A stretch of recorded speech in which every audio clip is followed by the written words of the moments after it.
I had an external event kind of help catalyze getting out of that ugly phase for me where the restaurant caught fire and burned down.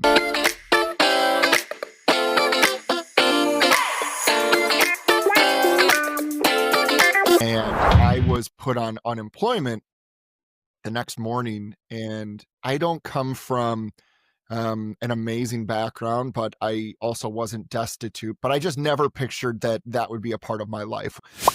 The reason that I come to that viewpoint is Mhm. I see a lot in the online space for people that maybe are doing the creator route, the solopreneur route, the charging for information, knowledge, and expertise route. They see a lot and follow a lot of the advice that is audience first. So that's why I recommend when you have the skill to leverage that. Now I teach a specific way, but there's many different ways. Leverage that into an offer. We can dial into that if you want, but that's kind of my viewpoint of why I say offer first, not audience first.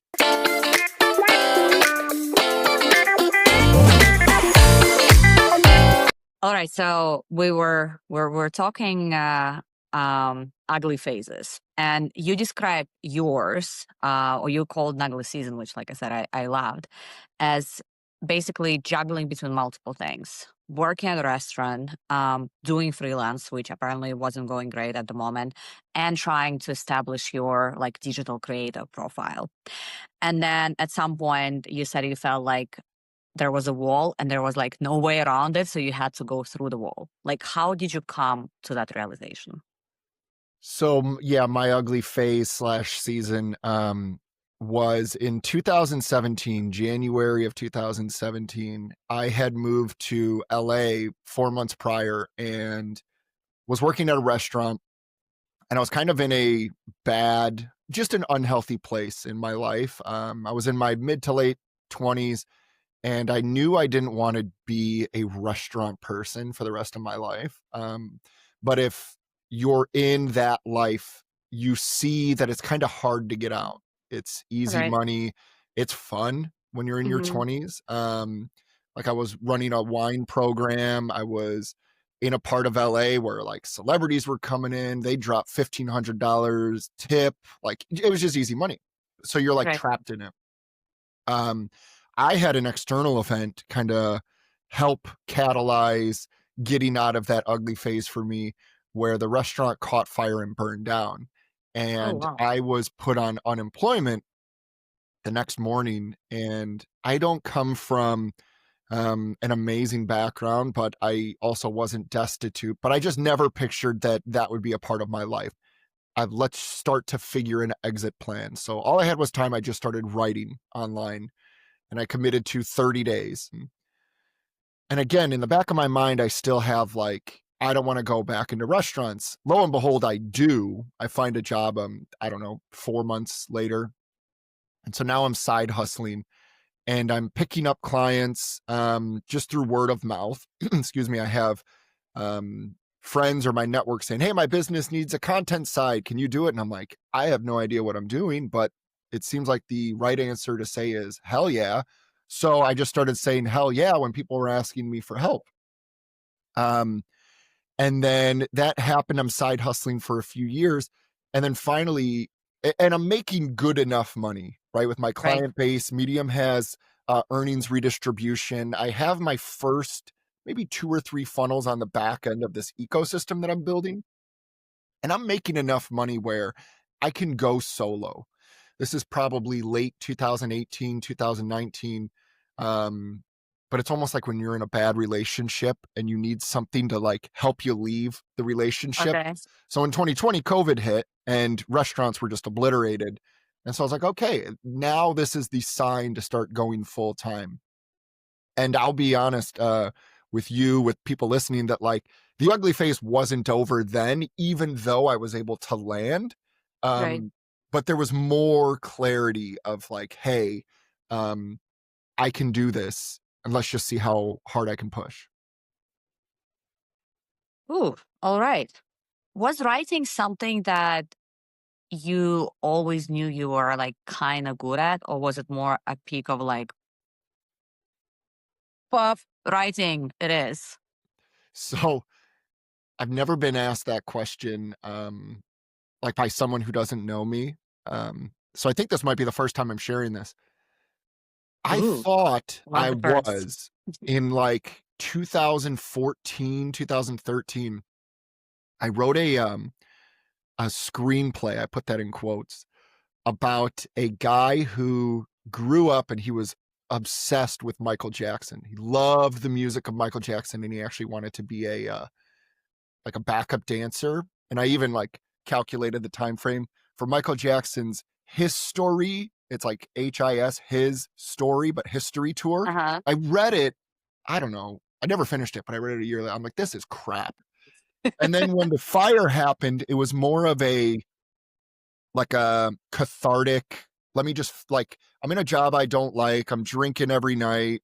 I'm like with people that are just staying stagnant. They're not doing anything. So it was like, okay, I'm going to read this self-improvement book. I'm going to write about it. I'm going to journal and I'm just going to share what I'm journaling. So it wasn't like, I think I'm a good writer. It was like, I can use this to try to make sense of what is happening. And I think it helped. And I still deal with my writing's crap. Why are people reading this? But, that's just, I think, part of the cap you wear. I think it's like part of everyone who's just kind of taught something to themselves. I've definitely like when you talk about it, I'm like, yeah, well, fuck yeah, I'm feeling the same thing because like all this startup growth stuff, it's like it's just everything that I learned myself. And sometimes I'm like, who am I to talk about this? Mm-hmm. Because it's like I don't have a degree. I mean, nobody does, right? It's just like such a new thing. But for sure, I can definitely relate. You also mentioned that basically at that point, okay, so you knew, let's call it like the service life was not for you, and you also said that you knew the corporate was not for you. How did you know that, and how did you basically like figure out that there was another way?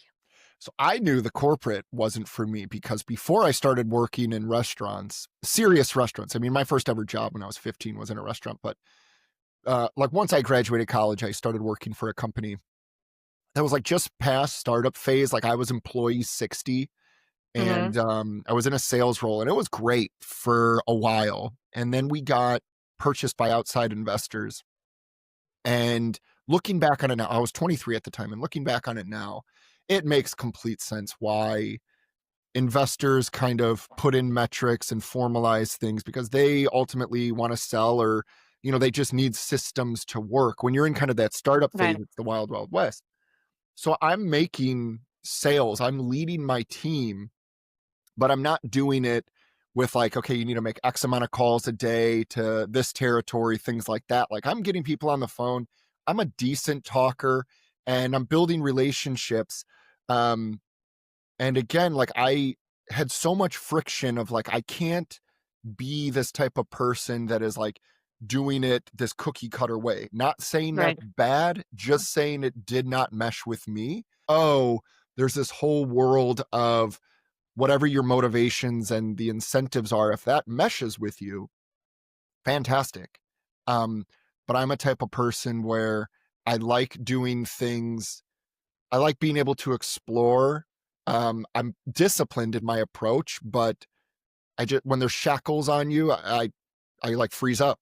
I can't work that way. So that's when I knew at like 23, 24 years old when I was asked to leave a company. Maybe this isn't for me. No, but I think it's very well, 22, 23 is already like not a teenager or something, but you're still not at that level of maturity where you can have that Of clarity, course. which I think is like, it's really cool that you had that clarity back then. And now let's talk about another moment of clarity, which by the way, I just saw your post today about a similar thing. You were talking about two types of people who post on LinkedIn, like the ones that are like just a content machine putting out 3 times a day, and the assassin that has the offers just like constantly repeating like the same, like leading people to the same thing. And you mentioned in our prep that starting with an offer is what tends to be the key for unlocking some sort of success or early traction. Can you talk a little bit more about that? Because I think for a lot of people that feels like counterproductive, especially for those who are just starting out. They're like, "Oh, like what am I even offering?" Yeah, that's a great question, and that's kind of what I was alluding to when I said, even though I went full-time in 2020, there was still an ugly phase because I didn't have the direction, the positioning that I wanted. So, the reason that I come to that viewpoint is Hmm. I see a lot in the online space for people that maybe are doing the creator route, the solopreneur route, the charging for information, knowledge, and expertise route. They see a lot and follow a lot of the advice that is audience first. And there's a couple of things going on with that. One, there's survivor bias to that. Generally, the people that are saying that are the ones that were actually able to go from zero to large Right. audience. And so that it's like, well, duh, go audience first. It worked for me. It should work for you. People do that. I don't know what the exact percentage is, but 90% of the people aren't going to be able to amass an audience of 100,000 plus or what have you. And so that doesn't work out. The second kind of pitfall that people fall into is if they do actually reach the 10K mark, the 25K mark, 50, 75, whatever. And we're talking followers. Exactly, Mhm. audience. They missed out on a lot of times. This isn't perfect, but they missed out a lot of times on the positioning of who do I help? What do I help them with? And how do I help them achieve that? Which is kind of the basis for an offer.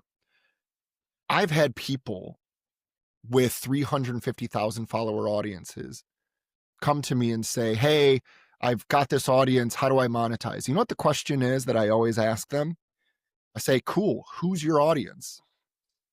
And I got like a response back saying, what do you mean? I say, who do you help? What do you help them with? And how do you help them achieve it? And they don't know. And so the pitfall that they've run into is they've chased impressions over impact. They've chased comments over conversion or conversation, Mhm. even where now they don't know. They have to unravel everything, think about who they're talking to and what they can help them achieve. So this took years for me to kind of unpack because I even had a moment where I had tens of thousands on my email list, tens of thousands in my audience, and I was making money, but I was getting so many like, I need help with this, I need help with this, I need help with this. And it was putting me kind of in this spider web that was hard to get out of. And so I pretty much unraveled everything and said, where's my skill set? How do I package that into a tangible offer that within 5 seconds of reading it, you say, oh yeah, that'll help me, or no, I'm good, but maybe I'll hang around and I'll read your stuff. And Right. so that's why I recommend when you have the skill to leverage that. Now I teach a specific way, but there's many different ways. Leverage that into an offer. We can dial into that if you want, but that's kind of my viewpoint of why I say offer first, not audience first. And it has to be based on your, so to say, unfair advantage, like you said, a skill, like something that you're really good at. Yes, I mean, sometimes it doesn't need to be like an unfair advantage. Sometimes it could just be an advantage. Like I know Right. how to help people um, achieve X. Millions of other people know how to do it too. But at least with that in mind, now I can start, okay, the content makes sense. If I actually go into the DMs, I know where I want the conversation to progress Right. rather than I'm just going to make this leadership infographic because it's going to spread like wildfire on LinkedIn. Well, cool. When you've actually attracted eyeballs, and you want to activate that audience. When I say activate, it means like, hey, I have this skill. I've been able to do it for me. I've worked with people for free. I've been able to help them. Now I want to start charging money for it.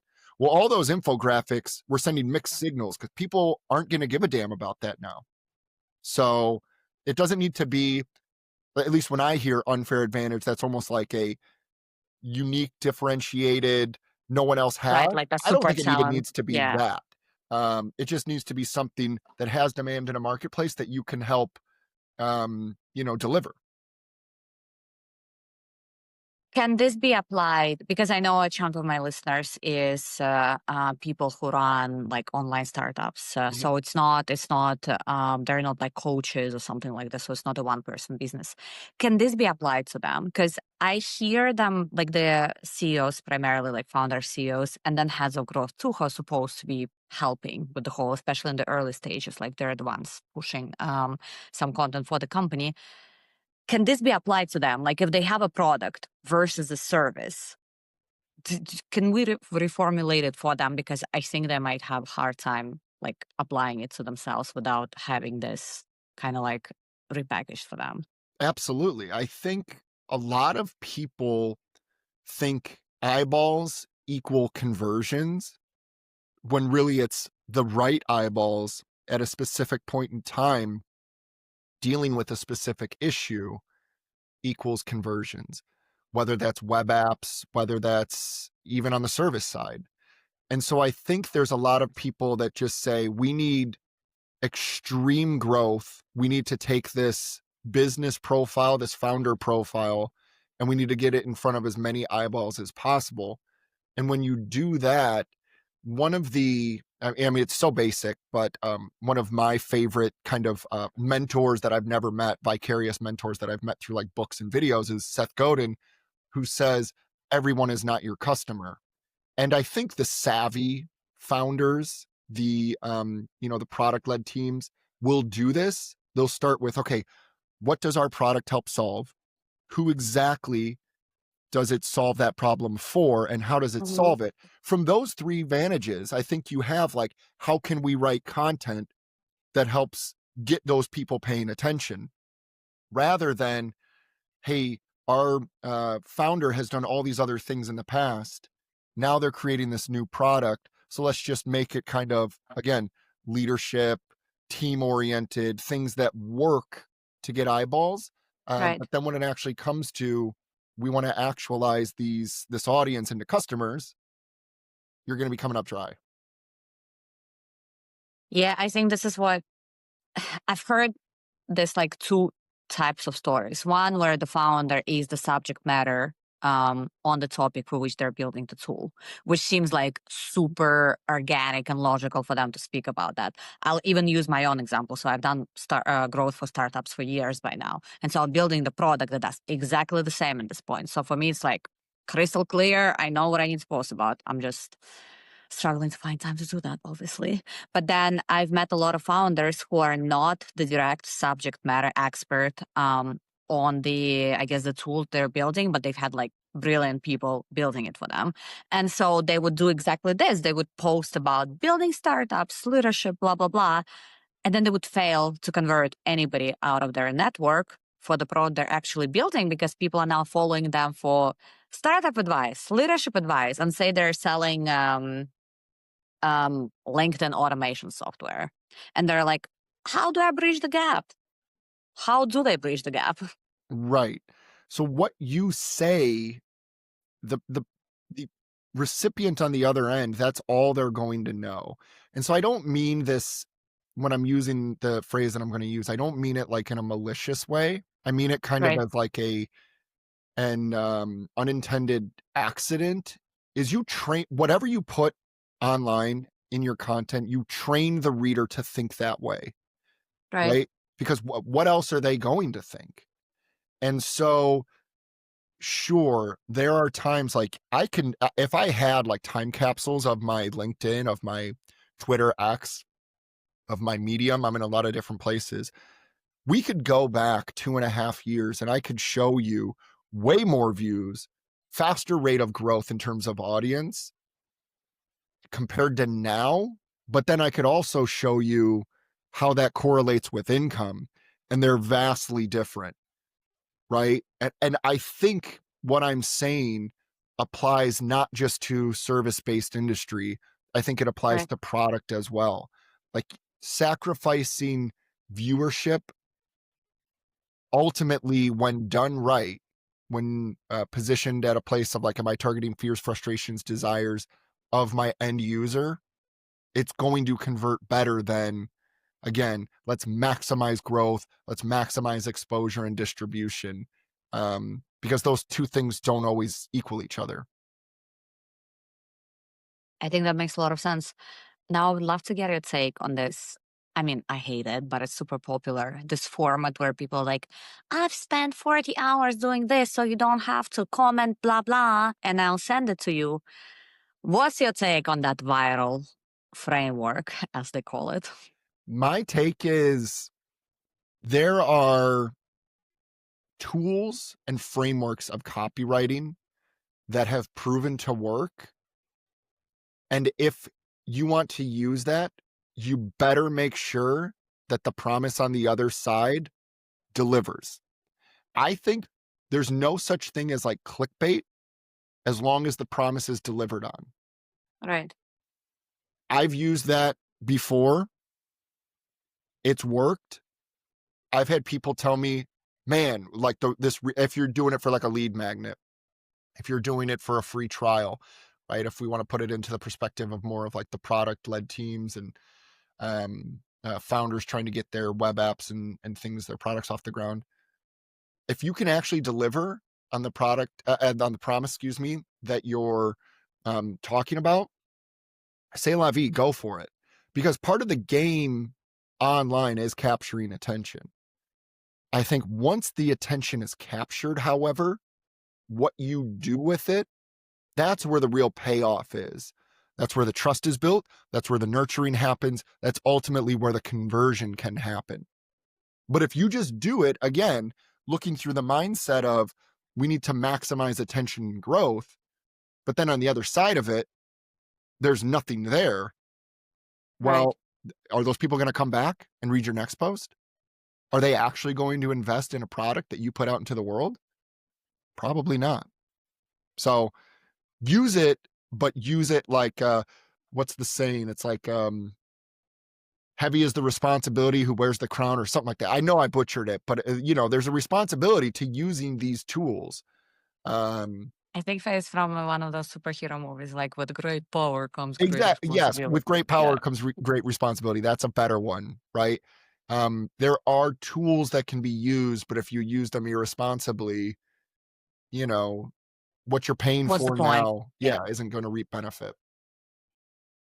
This makes me think of the following question because I think, again, this is something that people are struggling with. It's like I've heard a lot of people say, okay, I'm not going to post because I feel so much pressure for like delivering value in each post. And I just don't feel like I have it in me to deliver like value based content consistently.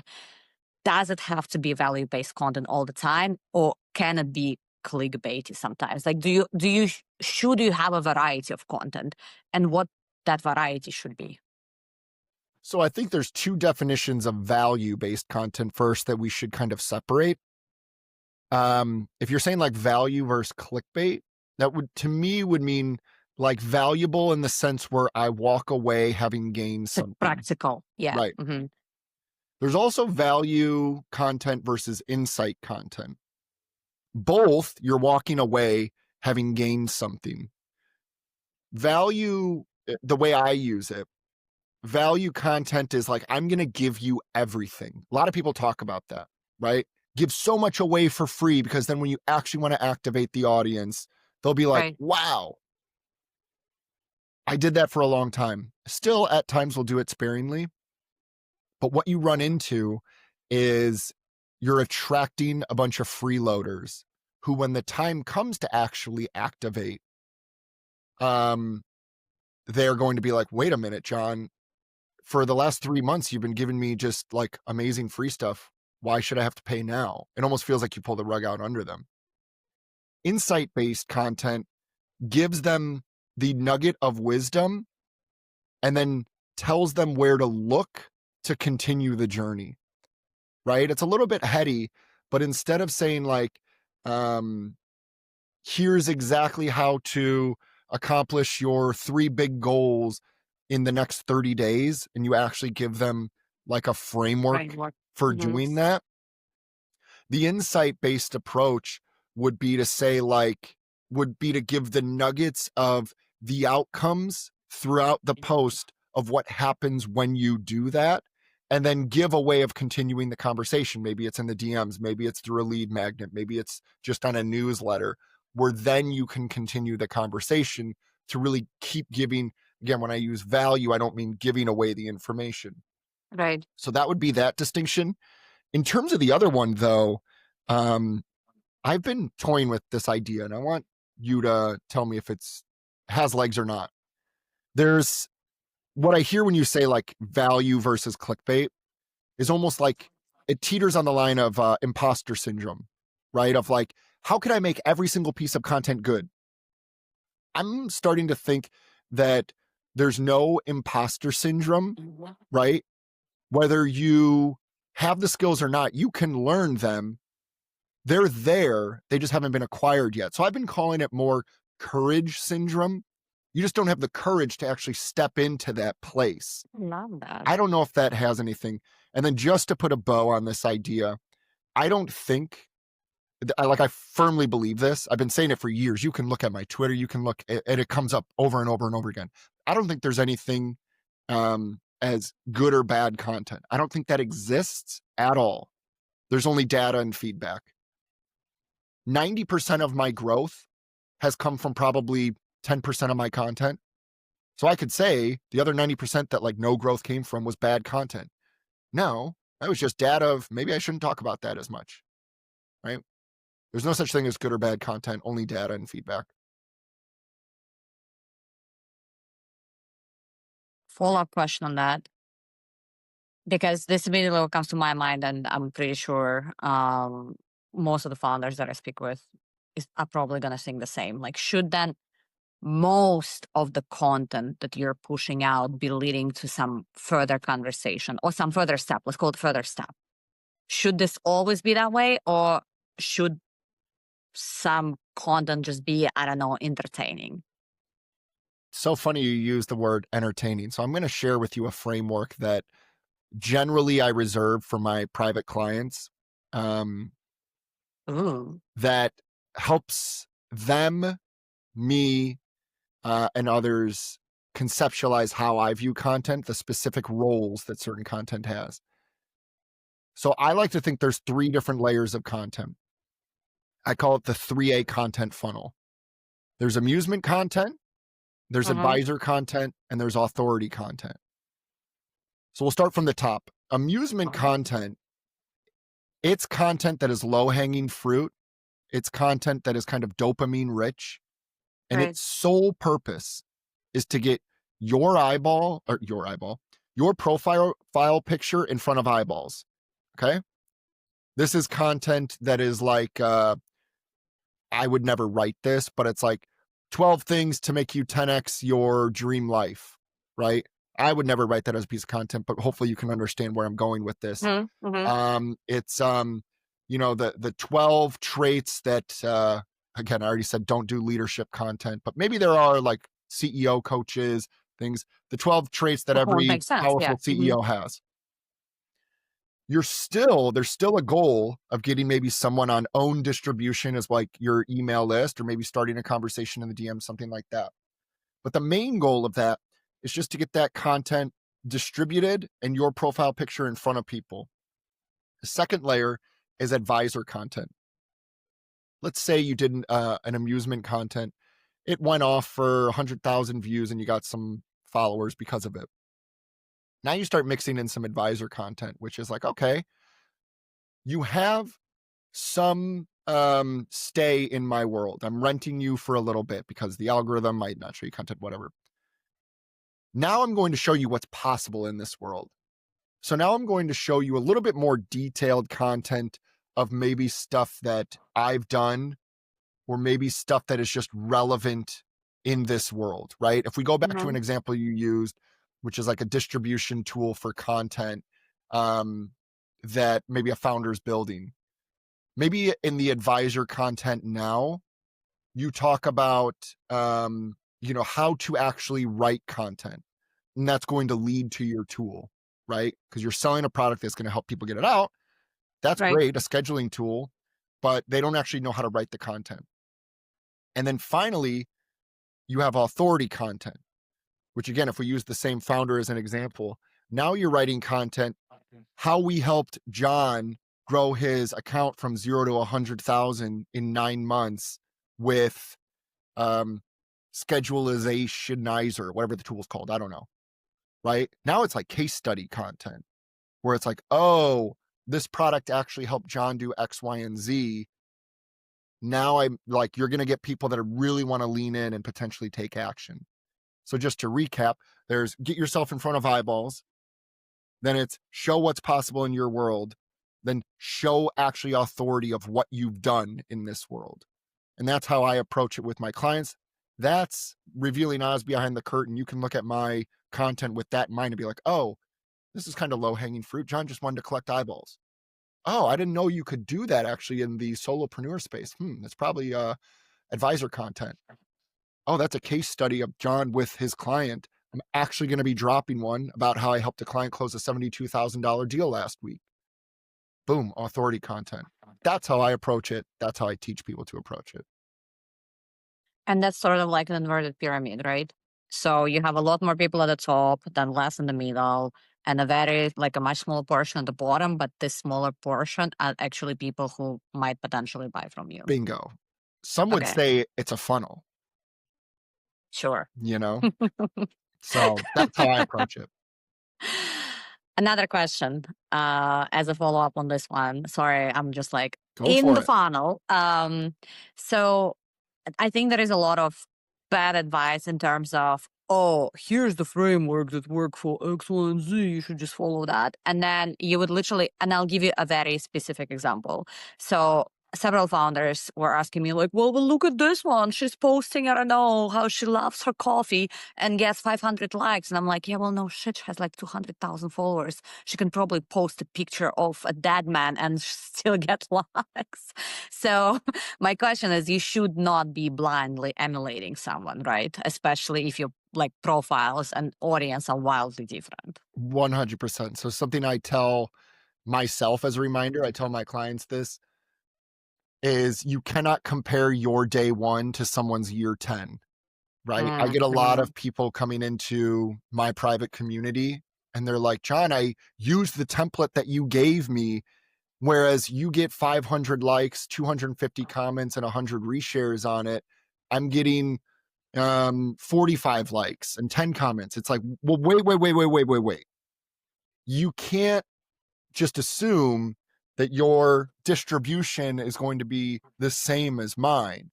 I can give you a template that works. But again, I always say you can't compare your day one to someone else's year 10. So Yeah, I think that this analogy makes perfect sense. Now, if we just take like a huge step back, I'll ask you another question. Platform. Like, how do you choose a platform? Because I think, well, I guess when it comes to tech startups, for them, LinkedIn makes the most sense because there are buyers on LinkedIn, but then they're like, oh, we would like to be on a different, like on another platform. Like, what should that platform be? Like, like, how do they make that choice? Should they even be on that platform? Like, less is more, or like, what would be your take on that? So the short answer is go where your ideal users, ideal customers will be hanging out. For more enterprise, definitely it's going to be LinkedIn. For more like end consumer, it could be Reddit. For me, and I'm not in the product, space, Right. but for me it was Quora was actually the first ever platform that Oh, I wow. went to. And I think this can translate both to service-based, to course creators, to products, and Reddit is very similar too. Reddit is probably actually better, but Quora is a platform of people asking questions that you can't necessarily answer on Google. That's kind of their value prop for the platform. Okay. And so a lot of the times it's perspective questions, it's frame of mind questions, it's maybe like, what have you done or how have you done this questions. And I would just go through every single day and look at, like, when I first started, it was actually in wine. But when I really started to take it seriously, it was in like self-improvement and those kinds of things. and then it started to get into more content, digital business. I would just go and look for questions that I knew I could answer. And that helped me create a Rolodex of like, what is my market looking for? What type of message, what kind of problems are they dealing with? And I even think like, again, product founders, product teams can go and just see like in a space of the problem that you're helping solve, keyword search that in Reddit and Quora to be the basis of your content. I think a lot of times, like, yeah, for, a web app that's helping marketers track, send, and document their invoices, Facebook probably isn't going to be the place for that. Right. Or actually, you know what? Like, there are a lot of coaches. If they're helping coaches, maybe it is, right? And they can go into groups and stuff like that. So really, like, the short answer is, um, think about where your end user is hanging out. And that's probably where I'd go. Now that you brought up like question answer, there is another question that I forgot to ask about LinkedIn. So there are a lot of people preaching that it's not a one-way street. So it's not just about posting, but you have to be commenting on other people's content. Like, is that true? Is that a practice that you basically engage in on a weekly basis? Yes, for two reasons. The first one is I think at the end of the day, now take what I'm saying with a grain of salt, because yes, there are bots. There's probably not as many on LinkedIn, but there are bots. At the end of the day, it's human beings on the other side of those interactions. And Mm, human beings love acknowledgement, right? You're this huge I find it still so weird because I'm like, I'm still the same, I'm still the server, selling $250 bottles of wine. When people are like, "Oh my God, Jon, like, I can't believe Jon commented." And I'm like, guys, like, there's other things we should be worrying about, but like, it feels good at the end of the day. right. So if you're a founder and you're, engaging with these people that are maybe like learning from you or their customers, it just feels good. The second reason why I do it is I actually used people's content and my comments as fodder for my future content. So let me break it down for you real quick. Mm, A lot of times people will write value posts that are breaking down a specific problem, idea, or outcome, right? What they do is they might miss a certain part. So I'm going to do the simplest version of this, right? How to, again, let's do the same product founder, the scheduling mm, app. They'll be like, how to grow your account from 0 to 10,000 in 6 months. And then they'll do three different things. They'll say, first thing is make sure your profile is set up for conversion. Step 2 is post once a week. Step 3 is do this for 60 days, right? Super, super basic. People will read that and they'll say, oh, this is great. The people will be engaging. What I would do, especially in the beginning, to help me figure out how to write content people actually cared about, was I would look at those three things in the post and say, okay, make your profile conversion ready. Let me expand on that and do a whole post that says how to make your profile conversion ready. And I would do a shortened version of that in the comments to try to add value to anyone who's for the looking, post. Okay. right? What was the second part? I can't even remember what I said for the second piece. How to grow from Or zero to, like do it for 60 days.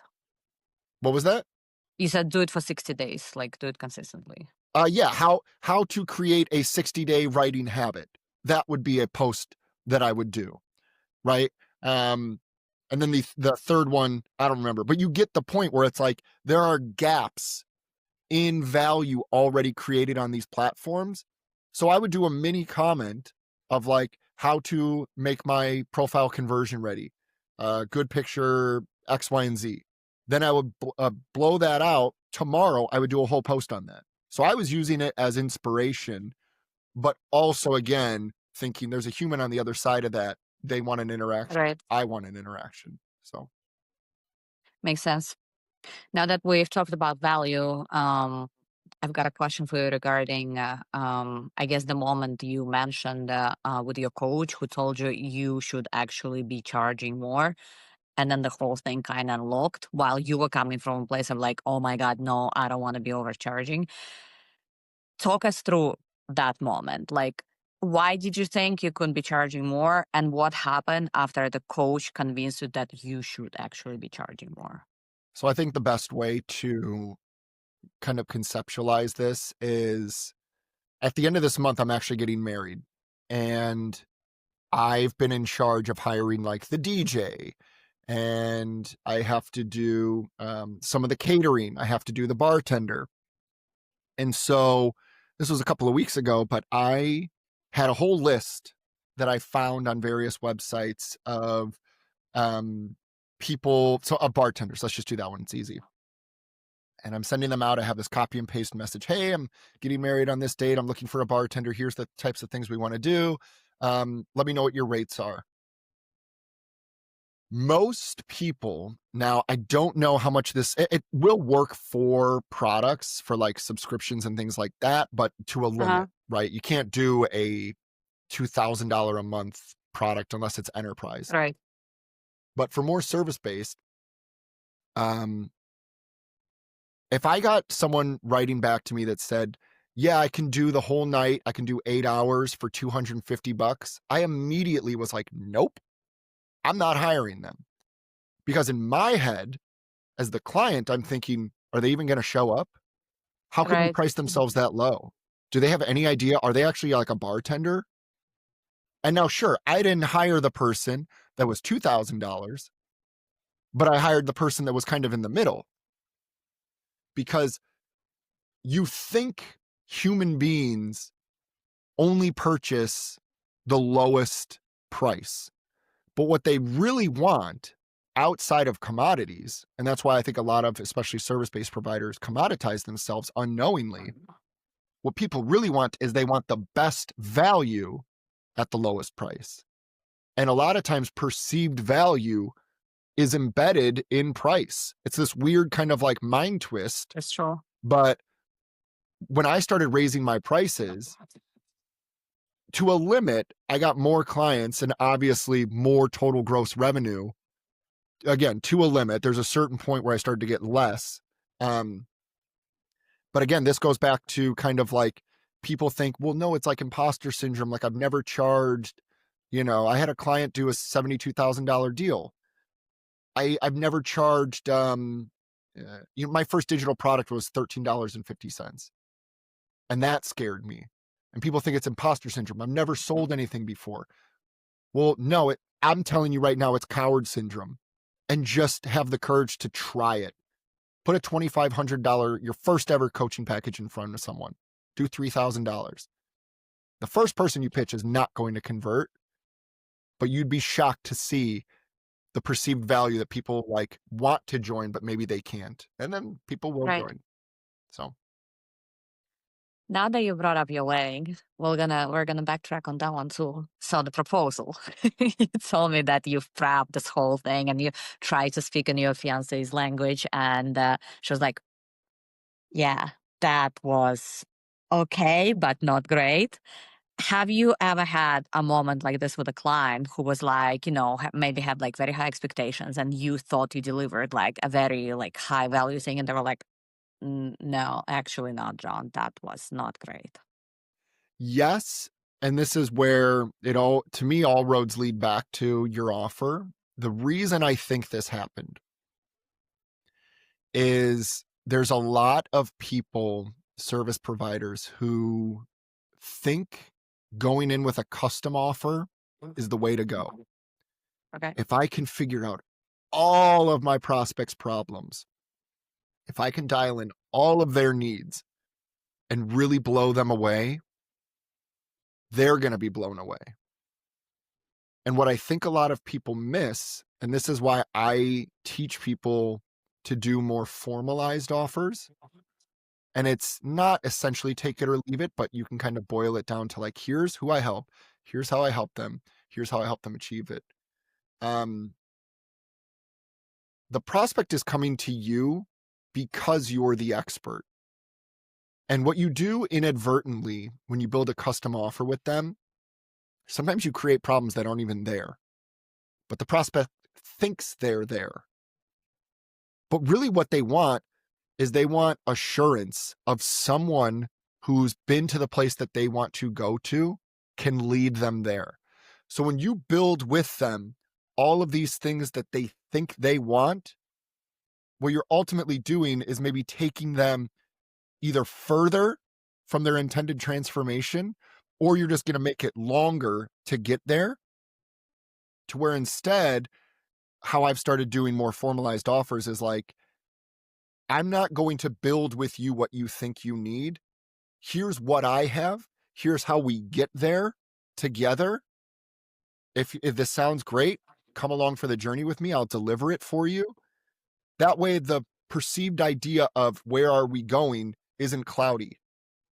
Again, when Right. you build it with a prospect and then the end goal is like, well, wait, this isn't exactly what I needed. But wait, we did all those discovery calls. We actually had like the different phases and we okayed everything. And well, then they're getting other people involved and, things start to go haywire rather than, no, here's the starting point. Here's the end point. Here's how we're going to get there. When that's all laid out, when you actually get there, it's like, oh, okay, yeah, this is what you promised me, not some custom idea of where we thought we were going to Right. go. I love the framing of that. What would be one thing, one truth that you know today that you wish you could have told your younger self like 5 or 10 years ago? The easy one would be is you can charge more. I think the here's a better one. And I'm not saying this to like brag or anything, but I've made a lot of money in courses and kind of the leverage play. What I mean by that is, you build up an audience, you build up a lot of leverage, you activate it with a product. For me, it was a course or a handful of courses. I made good money doing that, and I still have funnels out there that help make money that way. I've gotten so much more fulfillment in the online world, working with clients, seeing their transformation, getting text messages like I did last week when my client closed this deal. That to me is so much more fulfilling, even though it requires so much more work to Right. actually help them implement the things, to teach them, to show them the path, to do calls. All of it requires so much work. I'm happier in my career doing that kind of work as opposed to the dream, I feel like, or the image that's sold to you, again, of like audience first, grow a massive amount of leverage, activate it, retire early. Like there were days where I'm not like doing much. My content's done for the day. The things that I had to build are done for the day. And then I'm like, idle hands are the devil's work. You're just not doing anything. To me, it all boils down to people. And I think that's an evident truth, no matter your industry, niche, whatever. But like, if you can help people and people send you text messages of like, dude, they send you a screenshot of like the deal, you're like, that to me is way cooler. So So, to reframe it, you should basically think about what, I guess, w- what fulfillment is for you, like what is like purposeful life or life worth living is, right? And for different people, it's going to be different answers. So, would you say this is the first question that everybody should be asking themselves before they embark on some journey? no, I would say it's my way or the highway. No, I'm just kidding. Um, I was like, damn, John, no, no, don't no. disappoint me like Yeah, that's that. 100% right. I think like I spent 15 years in restaurants. Like I've interfaced with tens of thousands of people. Like I need to be around people. I thought that I didn't. So yeah, I would, there's so many different business models, revenue models. in the online space. And I would experiment and figure out like which one, if you're really going to pursue it, which one brings you joy, because like this life can be isolating too. I'm a team of one. I have a That's true. Mm. contractor that does some work. Um, but this is a team of one. Like I don't have water cooler talk. I don't have things like that. I annoy my fiance when she comes home, and that's, but I love working with human beings to help them achieve things. So All right. We're coming to my favorite part of the episode, which is the homework. Basically, a short but practical task that listeners can execute quite quickly. Could be something that we already discussed on the episode, could be completely something unrelated. But what would be the one thing that you would ask everyone to do once they get off, I guess, the Spotify, whatever they're listening to this? I think for people who want to grow their presence on any platform, I think the thing that at least helped me kind of build a Rolodex of understanding what my market wanted in the form of content would be go to Quora and for 30 days, Google keyword your like industry, and I would answer minimum one question a day. Don't worry Okay. about the formatting of the post. Don't worry about if it gets any distribution, because there's like a liking, sharing system, just like any other Hmm. social platform on that platform. Don't think about that at all.